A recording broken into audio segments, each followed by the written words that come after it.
हर साल हज़ारों foreign tourist Pakistan और इंडिया ट्रैवल करते हैं, लेकिन उनके रिव्यूज़ देखकर एक बात साफ नज़र आती है और वो ये कि काफ़ी ट्रैवलर्स पाकिस्तान को इंडिया पर तरजीह देते हैं। Least in Pakistan, it's the second time I'm coming back to this country. I have never ever had a bad experience with any kind of harassment. For me, I'd never been treated the way I've been treated in Pakistan. Never go there. Never. Treat guests very well. लेकिन अच्छे बुरे लोग दोनों तरफ होते हैं। She repeatedly लेकिन ये said, कि वहाँ "People here आपकी तरफ respect थोड़ा my ज़्यादा ही boundaries. आजकल I feel काम safe." चुका यहाँ है एक आप पॉइंट लोगों फॉरेन ट्रैवलर्स बहुत कंसिस्टेंट तरह से हाईलाइट करते हैं। इंडिया का सिविक सेंस, खास तौर पर बड़े शहरों में इंडिया की पॉपुलेशन बहुत ज्यादा है। इस स्पीड के बीच कुछ चीजें टूरिस्ट को बार बार स्ट्राइक करती हैं। सबसे पहले बात होती है, अस्सलाम वालेकुम, मैं हूं मुबीन खान, एक दफ़ा फिर से MKTV पोस्ट में आज एक रिएक्शन वीडियो करने जा रहे हैं कि इसका जो उन्वान है, जो इसकी टैग लाइन है, वो मैं पढ़ देता हूँ। Why foreign tourist are choosing Pakistan over our पड़ोसी इंडिया। किसी पाकिस्तानी से असली में तुम्हारा आमना सामना हो जाएगा ना, फेस टू फेस, तो मुझे पूरा यकीन है कि कसम से हवा निकल जाएगी आपकी।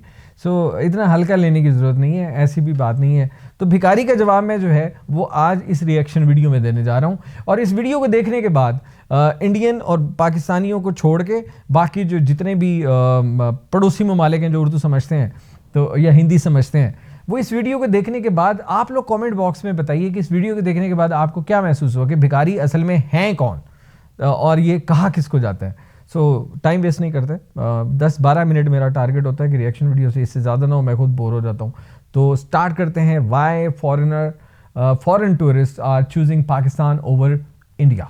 हर साल हज़ारों फॉरेन टूरिस्ट पाकिस्तान और इंडिया ट्रैवल करते हैं, लेकिन उनके रिव्यूज़ देखकर एक बात साफ नज़र आती है और वो ये कि काफ़ी ट्रैवलर्स पाकिस्तान को इंडिया पर तरजीह देते हैं। Least in Pakistan, it's the second time I'm coming back to this country. I have never ever had a bad experience with any kind of harassment. For me, I'd never been treated the way I've been treated in Pakistan.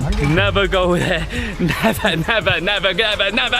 लेकिन उससे पहले मैं एक बात clear कर दूं, India एक जबरदस्त टूरिज्म पावर हाउस है जहां वर्ल्ड क्लास इंफ्रास्ट्रक्चर और अट्रैक्शन मौजूद है। लेकिन पाकिस्तान जो सालों से सिक्योरिटी चैलेंजेस फेस करता आ रहा है, अब एक ऐसा ट्रैवल एक्सपीरियंस क्रिएट कर रहा है जो एक स्पेसिफिक टाइप ऑफ ट्रैवलर्स को बहुत पसंद आ रहा है। ये कंपैरिजन इस बात का नहीं है कि कौन बेहतर है, बल्कि ये समझना है कि लोग पाकिस्तान की खसूसियात की तरफ क्यों खींचे चले जा रहे हैं। 2023 में तकरीबन 9.5 मिलियन फॉरेन टूरिस्ट ने इंडिया का रुख किया और पाकिस्तान जस्ट 97,500, जो कि पहले 7 सालों में सबसे बड़ा नंबर है और पिछले साल के मुकाबले में 115% का इजाफा। लेकिन यहाँ एक और इंटरेस्टिंग चीज है, 2024 में पाकिस्तान की टूरिज्म रेवेन्यू 58% तक बढ़ गई और फॉरेन विजिटर्स रोजाना $100 तक स्पेंड करने लगे। 2023 में पाकिस्तान ने टूरिज्म से लगभग 1.3